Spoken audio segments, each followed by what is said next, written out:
자, 그리고 강선우 여성가족부 장관 후보자의 청문회는 이틀 전에 이미 끝났죠. 그런데 이 강 후보자에 대한 의혹은 지금 사흘째 계속 이어지고 있습니다. 이어지다 못해 점점 더 추가되고 있는데요. 바로 추가 의혹이 또 불거졌기 때문입니다. 먼저 지난 청문회 당시 강선우 후보자의 모습을 짧게 다시 한번 보여드리겠습니다.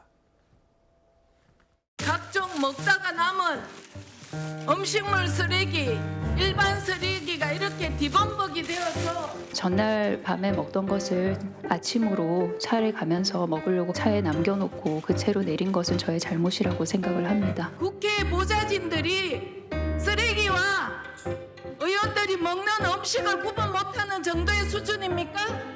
민주당에 1,500명 이상이 되는 보좌진들 우롱하지 마십시오. 강 후보자의 경우에는 저렇게 청문회에서 해명을 했는데 불과 몇 시간 지나서 다른 뉴스 방송을 통해서 저 해명조차 거짓이었다는 것으로 지금 드러나면서 더 추가 논란이 계속 이어졌거든요. 그런데 여기에다가 이제는 그 내용과는 별도로 추가 논란, 그러니까 보좌진에 대한 임금 체불 논란이 또 추가가 됐어요. 임금체불 논란 같은 경우에는 어쨌든 여기에 대해서 서류를 받아야겠다라고 여야가 7월 초에 이미 합의를 한 부분들이 있었습니다. 그런데 기관에서 회신을 받기 위해서는 강선우 후보자가 동의를 해야 되는데 후보자가 계속 동의를 안 해줬었던 거예요. 청문회 당일에 되어서야 여기에 대해서 동의를 해줬고 그러니까 시간차가 있었던 것이죠. 청문회가 실질적으로 마무리가 이미 되었는데 고용노동부의 강선우 사무실로 2차례 진정이 있었다라는 서류가 들어온 것이고 조은희 의원이 그것을 본인 SNS에 올려서 또 이것도 일파만파 커지고 있습니다. 장관 같은 경우에는 어쨌든 청문회를 하루를 하지만 청문회에서 만약에 야당에서 부적격하다라고 의견을 내도 결국 대통령이 강행을 할 수 있는 부분들이 있거든요. 그렇다면 대통령이 임명을 할지 안 할지 결정할 때까지는 국민의 눈높이에서의 청문회는 저는 계속되고 있는 것이라고 생각을 합니다. 네.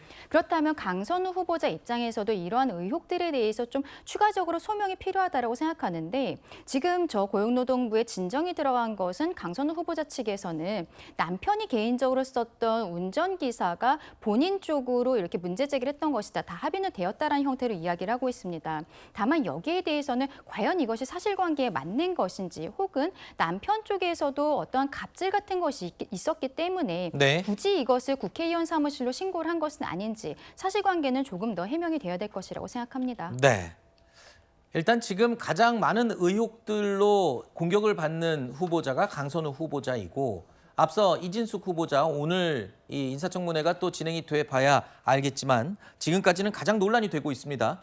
그리고 국회 내의 보좌진들과 관련된 의혹들이 대부분이기 때문에 그동안 침묵하던 민주당의 이 국회의원 보좌진 협의회가 있거든요. 근데 이 민주당 보좌진 협의회가 어제 민주당 김병기 원내대표와 간담회를 가졌습니다. 여기에서 보좌진들의 처우 개선을 요구를 했거든요. 그러니까 아마 강선우 후보자에 대한 의혹이 불거지면서 이 추가적으로 이 보좌진들의 불만이 쏟아진 걸로 그냥 추정이 돼요. 여기에다가 국민의힘 보좌진 협의회도 처우 개선에 동의를 한다면서 강선우 후보자의 사퇴를 촉구했습니다. 이게 분위기가요. 굉장히 부담을 느낄 수밖에 없을 거예요, 후보자. 예, 일단 민주당 보좌진 협의회, 그러니까 민보협이라고 하는데요. 저도 국회 보좌진 출신이기 때문에 민보협에 속하기도 했었는데 민보협이 저런 처우 개선을 요구하고 국힘에 있는 보좌진 협의회도 이런 게 동의한 부분은 사실 국회 내에서 이 의원들의 갑질은 어제 오늘의 일이 아닙니다. 상당히 오래된 일이고 소문도 많이 나 있고요. 실제 갑질을 하는 의원들은 보좌진들 사이에서는 다 공유가 되고 소문이 납니다. 이거는 여야를 가리지 않고 진보 보수를 가리지 않고 사실 국민의힘 보좌진들도 그런 부당한 대우를 받으면서 갑질을 당하면서도 일을 하고 있는 분들이 분명 있을 거고요. 그렇기 때문에 이런 뭔가 이 갑질 논란이 불거졌을 때 보좌진들 사이에서는 어쩔 수 없이 이 계기를 통해서 본인들의 처우를 개선하는 그런 요구를 할 수 있는 계기로 활용한 거라고 보고요.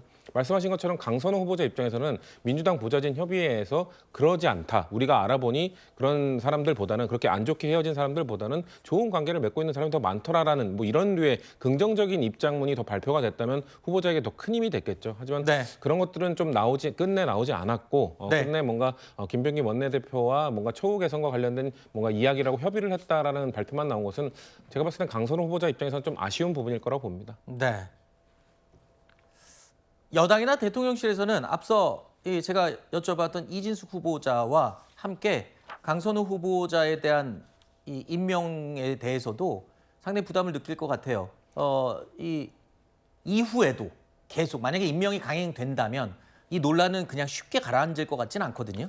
그렇죠. 근데 이번 주 안에 뭔가 결정을 할 거지는 않을 겁니다. 왜냐하면 이번 주가 슈퍼위크라고 해서 인사청문회 16개가 다 몰려있는 상황에서 이번 주에 뭔가 결정이 돼버리면 다른 인사청문회에 영향을 줄 수 있거든요. 그렇기 때문에 또 대통령실의 결정은 사실 인사청문회 채택 보고서가 그 전달이 되기 전까지는 판단할 필요가 없습니다. 일단 네. 지금 인사청문회를 진행한 상임위에서도 다시 한번 회의를 열어서 보고서 채택, 미채택을 결정한 다음에 대통령실이 판단하는 것이기 때문에 네. 아까 말씀드린 것처럼 지금 대통령실은 지금 단계에서는 다양한 루트를 통해서 민심을 확인하고 있을 겁니다. 알겠습니다. 분명히 대통령실에서도 민심의 흐름, 여론, 분위기를 보고 판단하겠다고 했기 때문에 이를 무시하지는 않을 거라는 그런 생각을 해봤습니다. 자, 국민의힘 송원석 원내대표는 오늘도 이진숙 후보자 그리고 강선우 후보자 모두 자진 사퇴가 답이라면서 압박에 나섰습니다. 갑질의 여왕이라는 별칭을 얻은 강선우 후보자. 어제는 보좌진으로부터 임금 체불 진정을 2번이나 받았다는 사실이 뒤늦게 밝혀졌습니다. 갑질의 영역을 넘어서 위법의 영역으로 들어갔다고 보입니다. 강선우 후보자는 검증 대상이 아니라 수사 대상이 되었습니다. 더운 여름 더 이상 국민들을 열받게 하지 마시고 자진 사퇴하거나 지명 철회하십시오. 역대 교육부 장관 후보자 중에 논문 표절 의혹이 제기된 케이스는 다소 있었지만 이진숙 후보자의 비교해 본다면 세 발의 피라고 보입니다. 오타까지 뺏겨 쓴 그런 사람은 지금까지 없었던 것으로 보입니다. 후보자 스스로 부끄러움을 안다면 자진 사퇴하는 게 답입니다.